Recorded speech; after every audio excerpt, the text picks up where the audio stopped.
Underground.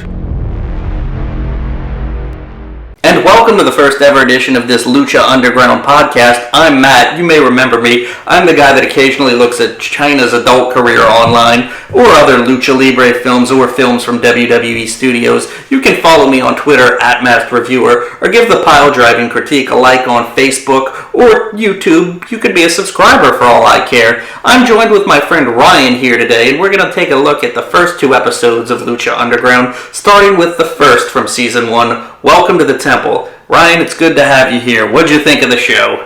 I thought it was really good. It's something different that's going on, different than anything with WWE and TNA. Yeah. And I just thought it was great. You know, it had different angles. It felt like a TV show with wrestling in it. You know, which you know, if you listen to Jim Cornette, you know, he hates that aspect, but it's something different. It's something that the fans like. I think that's why people like it. It's not a wrestling show. It's a TV show that happens to have wrestling in it. You know, it's no different than watching any, like, kung fu movie or, you know, even something to a lesser extent of, like, a Power Rangers or something where it's like, all right, here's what's going on, or a superhero movie or whatever. It's an entertainment thing. It's not necessarily a wrestling thing. I think that adds a lot to it, and we'll get to the overall presentation in a minute. I just want to also let all the listeners know that I'm an idiot, and this is our second take at doing this, yes. And I apparently deleted the first one by mistake, because sometimes technical difficulties even happen to the best of us. Anyways, moving on. You know, the show's name is Lucha Underground, and from the overall presentation of the show, you can tell that it feels underground, it looks dirty. You know, we mentioned it in the previous one that you're not listening to, that you stumble across this as a 12-year-old or an 11-year-old kid, and you're like, okay, I shouldn't be watching this, because there's something grindhouse and dirty about it, and a little off, like, it's just out there, and, you know, that's credit but the producer, Robert Rodriguez, who does a lot of these movies like that, and I think it adds a lot to this, because if they were to do this as a straight-up wrestling show, it wouldn't work. What did you think about the overall presentation from everything you saw, from the temple's look, from the theatrical aspects of, or the more film aspects of how the backstage stuff was shot? What did you think? It reminds me of like ECW of our time, where you know it was on like cable. Local cable station, access, you know, maybe sometimes at, 10, at 11 o'clock at night, and, it's like, oh, this is something different. Right. I don't know if I should be watching this, but this is really cool. Right. You know, it gives it that grimy feel. You had Dario Cueto, the general manager. He's authority, a sleazy cat. I love him, and we'll get to him in a minute. He's got that sleazy look, and, I like that you used the word sleazy, because that's clearly what they were going for. And the first time I saw him, I was like, this sleazy character, but he's so awesome. He's really good at being a heel that this company needs. And he's not like the authority figures in other wrestling promotion where you've seen them 100 times. This guy's clearly first and foremost a businessman and wants to make money and enjoys the violence that goes on in the temple. I liked it. They started off the show. He came out. He said he cut a 5 to 8 minute promo. He said his point. It didn't drag on. Like if you watch a Raw, and you get a 15-minute promo at times. It feels like, or it feels like longer. He said his points. $100,000 signing bonus. Right. For the best guy in the night. And again, praise it all night. You get to one point. You build point A. You get to B. You get to C. The whole night. It's a storyline to build into for the rest of the night. Right, and it keeps you interested. Now, the first match of the night. It is what it is. Yeah. Between Chavo and Blue Demon. Blue Demon Jr. I get why they brought in Chavo. It's a decent name from a decent Lucha Libre family. You got a veteran hand. Yeah, and I get why you bring in Blue Demon Jr. But these two just don't have chemistry together, and unfortunately this feud goes on for so long. I've told you before, I've watched season 1 already, and you're coming into this new, and probably, if I recall, with a very limited Lucha Libre knowledge. Like, pretty much what you saw in WCW growing up from the cruiserweights, and what guys have made it to the WWE. So, when you see guys like a Blue Demons Jr., and he's not very good. I just hate to say it. And Chavo, God bless him, I was a fan when he was working with Eddie, and Pepe the stick horse in WCW. I'll never forget when they chucked Pepe into the wood chipper, just like Moppy from. And That's right. It was That's right. from Perry Saturn's Mop Pet thing or whatever. Anyways, no, I loved Chavo when he was doing that, and he was part of Los Guerreros with Eddie. I thought those were two highlights of his career. But I don't have any interest in seeing him now, but I get why he was there. So the match kind of sucked. And It had its kind of blown spots, and that takes you out of the match. It really does. Yeah. And you'd think they would have redid the spot since it's a pre-taped, environment. You would think, but that was probably the redone spots. I don't know. And we don't want to pick over missed spots for the whole podcast here, but it is what it is. Like every now and then, I said I avoid spoilers, and I don't know how much they've done retaping or whatever for certain matches, but yeah, I did not like this match, and I thought this was not a match to win people over right away. But luckily, they would fix that with the main event, and we'll get to that soon enough.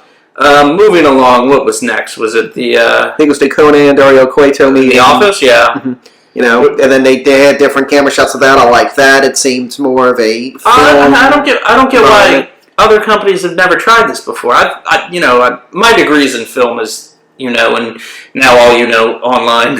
But I've never understood why it's taken so long for pro wrestling to get to that point. I don't think it's always needed. Like, you don't need it for a backstage interview or whatever. But, especially with TNA, where they're filming so many episodes in advance.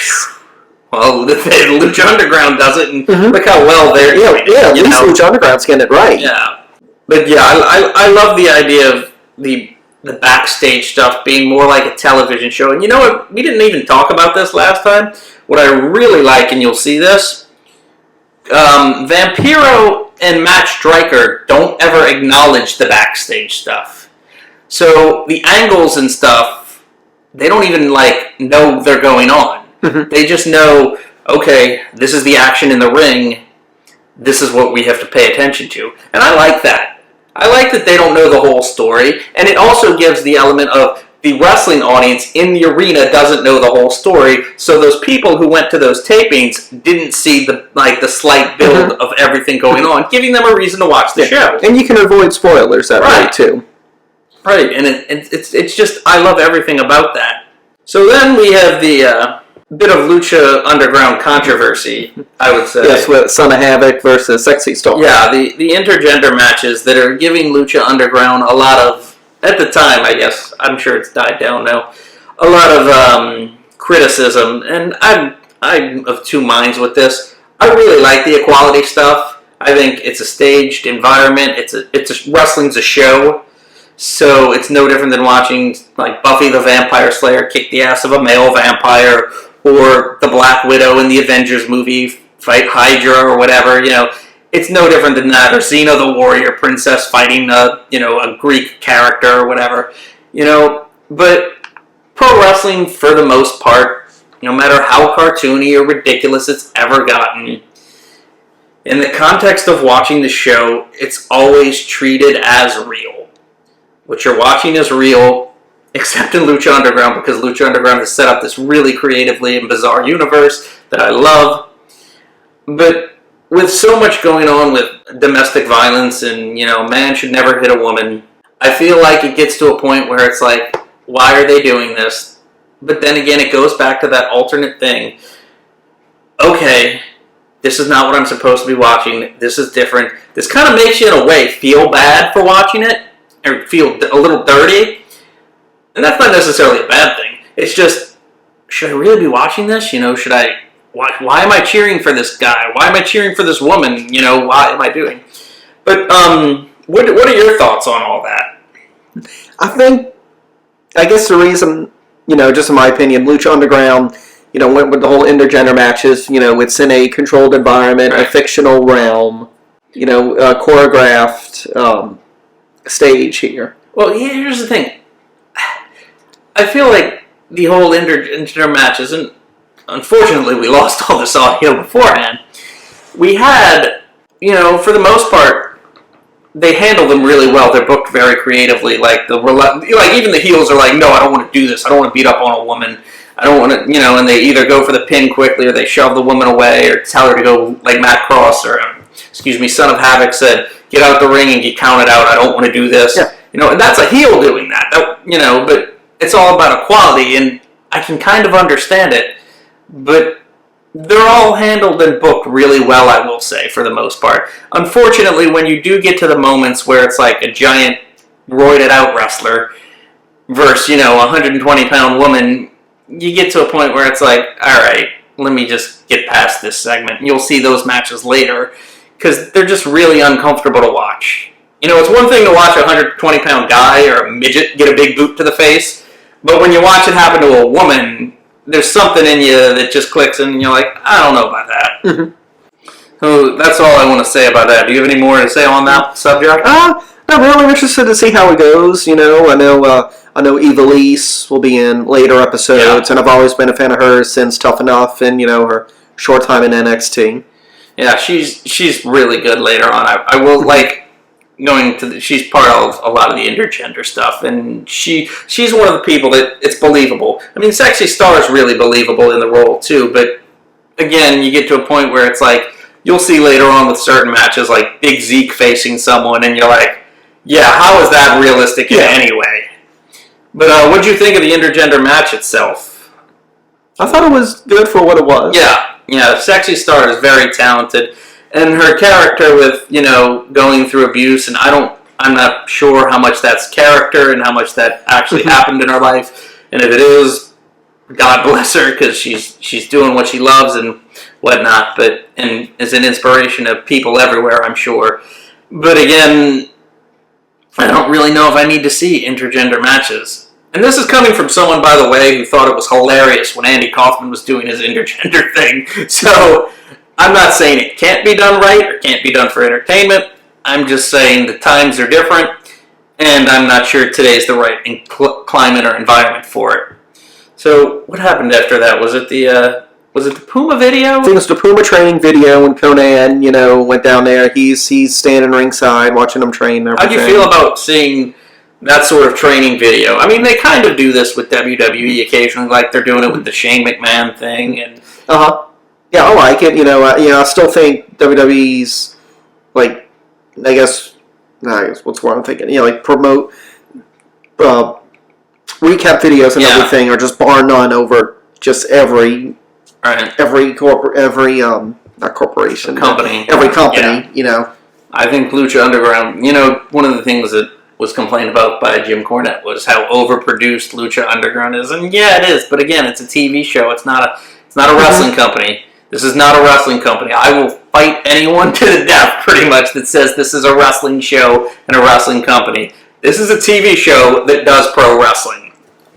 And I think when I've told you that after seeing it, you can understand that now. Or do you agree with that now? Or yeah. Yeah. But then we got to see Chavo crying, throwing a fit, because, well, he didn't really throw a fit, but, Chavo just, man. He was... Yeah. Hard match. Yeah, Cueto came in, talked to him, and says, "I'm gonna find somebody else." Right, and I'm to find 1,000 deaths next week to handle the job. And again, how crazy is that? The concept of, all right, you lost your match, you lost your opportunity. Next week, someone new is going to come in and get it done. That's not rocket science. This is how it's showing that losses matter. Right. Everything builds, and again, everything builds up. Everything builds up. Not that, oh man, you lost this match this week. Oh man, next week on SmackDown you'll get a rematch. Oh, next week on Raw you'll get a rematch. None of those matches matter. And look, I also want to say right now, I don't want to turn this whole podcast thing into just bashing the WWE. I think there are enough assholes online that do that. But I do think it's fair to compare the pros of this compared to the cons of WWE. And hopefully after, 1 or 2 episodes, we'll get past that moment. But yeah, let's get to the main event, because the main event is phenomenal. I absolutely love this main event. You had Johnny Mundo versus Prince Puma. Did the main event win you over with this show? It did. It was really good. I've never been a John Morrison fan, Johnny Nitro. Yeah. He's now Johnny Mundo. His character still seems still screams out John Morrison. You know, Well, it's the same character, yeah, just he's got different. the whole attire. He's doing the whole moves. Yeah, because he's Jim Morrison. But yeah, I think I had never seen Ricochet wrestle Puma, and I had heard kind of mixed things. Like I told you, man, you know my background with wrestling. I used to watch everything growing up, and then I was like, man, you know what? I have other interests and other things I want to do, so mainly I follow just WWE. Occasionally we'll watch the big Japanese match, occasionally we'll watch the big indie match, but really, I don't know how wrestling fans keep up with so much. But when I heard Lucha Underground, it was about 4 months in or whatever, and then I was like, alright, I gotta catch this up, and I was like, alright, I want to get through every episode. And, yeah, so the main event, phenomenal match. It was really good, really good. And then getting to the end of the match right there, you know, Morrison picks up the victory, and Cueto comes out with the briefcase.